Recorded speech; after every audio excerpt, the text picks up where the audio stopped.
What's up, guys? So today's the day I took off the rear end.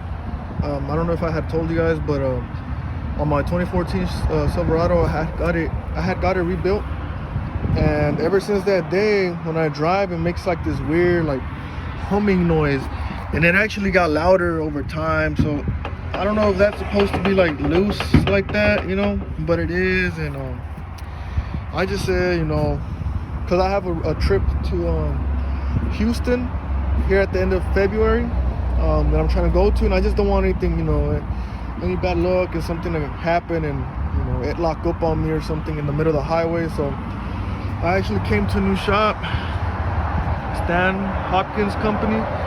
They specialize in drive shafts and differentials. So you got all these nice trucks,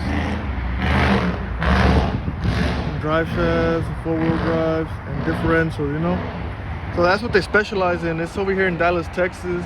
And I got my front differential built by them because I didn't want to go back to the guy who built this one. So I took the reason I took it off, I could bring my truck in, but they're like a week out and they have no space. They usually park all their customers' trucks inside of their shop, but right now they're really packed. So he told me, if you want, it's the same thing if you bring just the differential out and we can rebuild it and it'll be quicker, because we don't have to wait on a lift or anything. So that's the reason I did this. My front differential, I did the same. I took it off, but with that one, it was still completely stock. So I actually took it all apart. So it was just the case, the shell, and I brought the new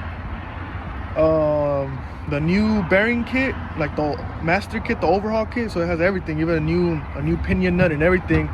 I brought the gears, a pinion obviously, and then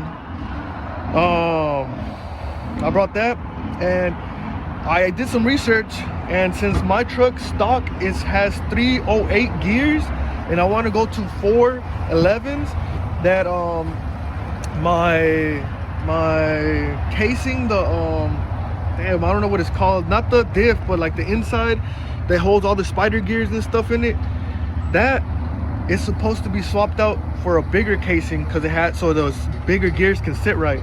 So that's what I did as well. But in total, I spent like $500 in the front, so I'm not too mad about that. And it's always a little cheaper if you bring it out by yourself. But if you don't want to go through the whole hassle, I mean, you could just do it.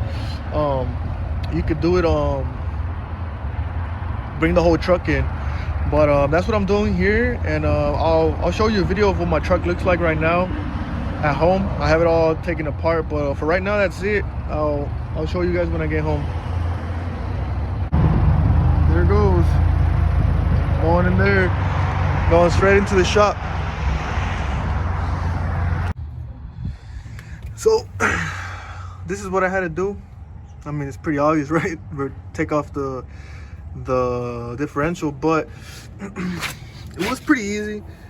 I've seen all these videos where people take off this back part first and then the brake pads and then the thing that holds to the actual like hub.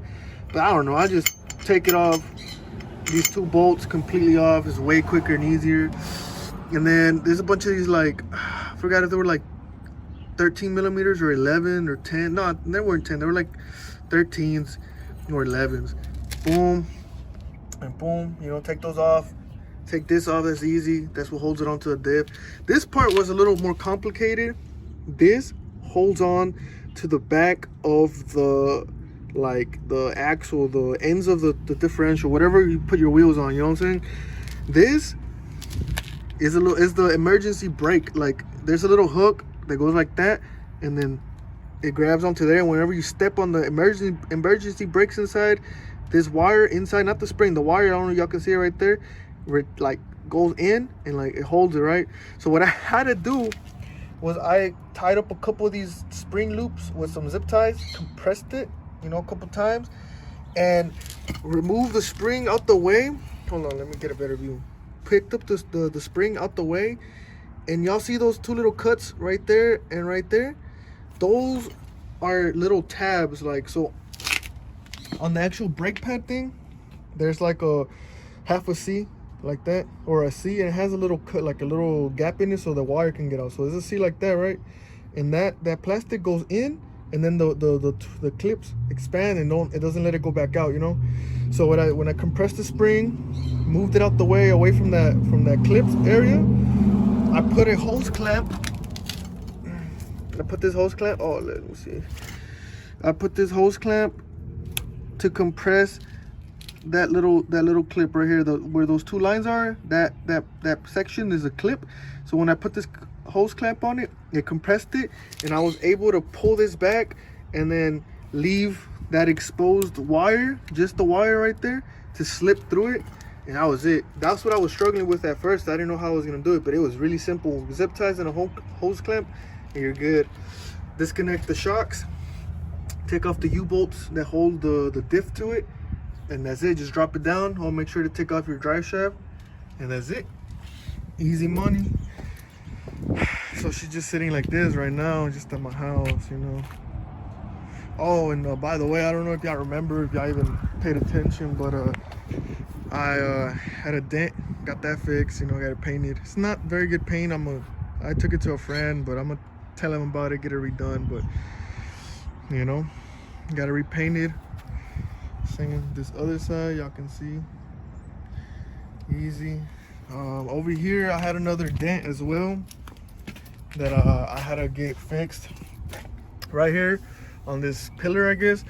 When I bought the truck, it had a dent right here. It was still white, but there was a dent, and I got it taken out and repainted. So now she's looking good. She's a little dirty because I did test out the 4x4 already, and I mean it works really good.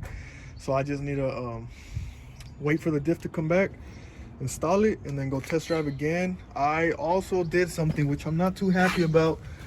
Let me go to the other side. I'm not too proud about this. It turned out not to be that good. There goes my exhaust. It used to come over the diff and all the way to the back. I didn't cut it because of the diff. I cut it because it was doing this to my truck, and I didn't like it because right here I would go and wash it and it doesn't come off. Oh, now it wants to come off. But I would wash it, scrub and scrub and scrub, and there's some stains that still don't come off.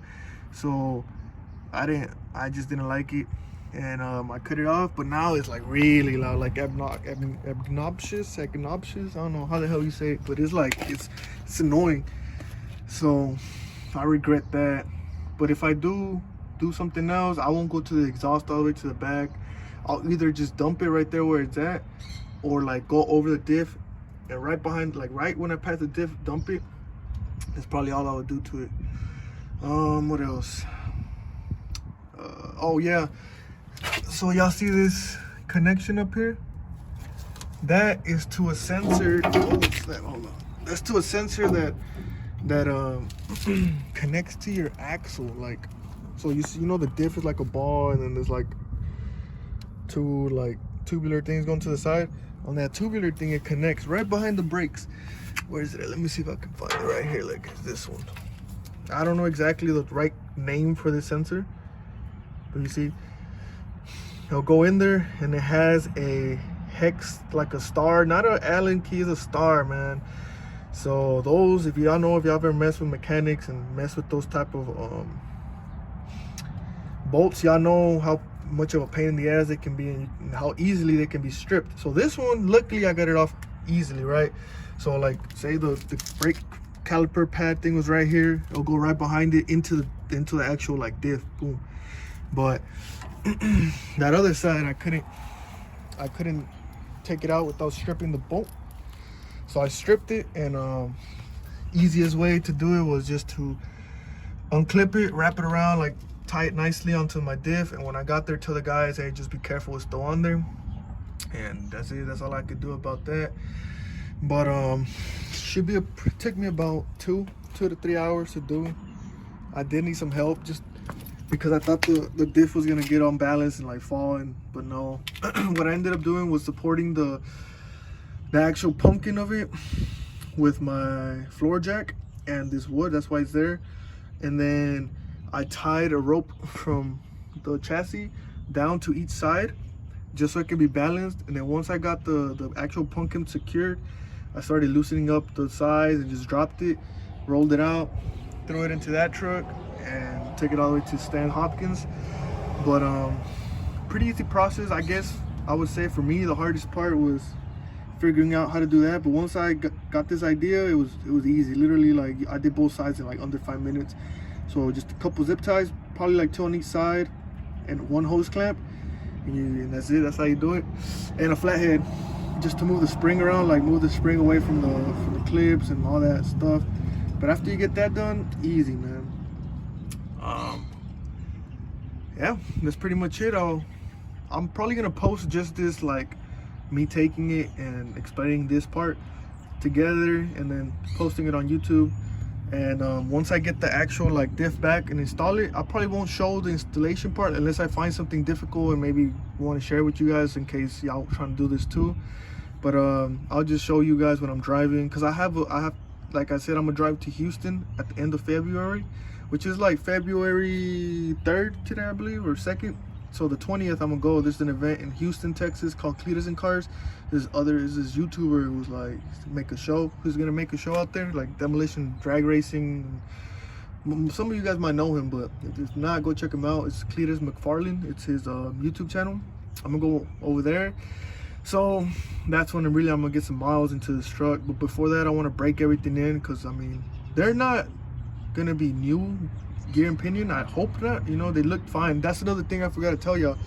Before I took it down, I opened it and looked at it really well, make sure everything was good, and the gear and pinion looked okay. They didn't look like broken or torn apart, nothing crazy, no big chunks and stuff.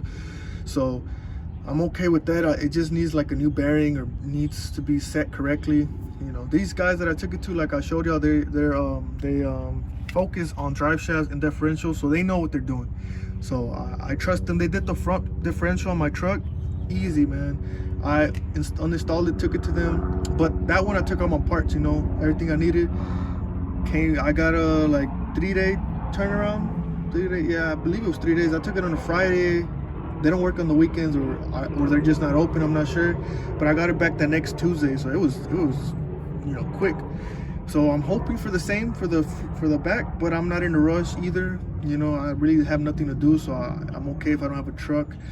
I'm gonna wait for that, show you guys, and then yeah, Houston. When I go out there, I'm gonna try to record some stuff, you know, post it on YouTube if I can, and yeah, any other little things I do to the truck. But I'll keep you guys posted, and please subscribe. Make sure to subscribe. I'm, you know, gaining some subscribers slowly. That's good. Make sure to like the video, ask questions. I try my best. For those of you who have asked questions, I try to respond pretty quickly and to the best of my ability, whatever I can help you guys with. So make sure to ask questions, like and subscribe, and I'll keep making some videos. Thank you.